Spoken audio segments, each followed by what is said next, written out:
dengan bismillah lenkeun awai pun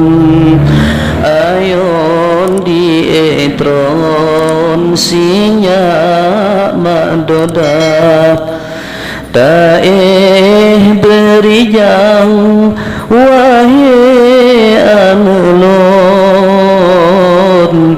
taeh hai imbon lam ayun ijab nyo pada hati mak sanjung sanjung gata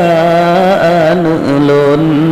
jantung hati maaf tua hai anu hana di momo bermangat asa jantung hati maaf bermangat asa jantung hati maaf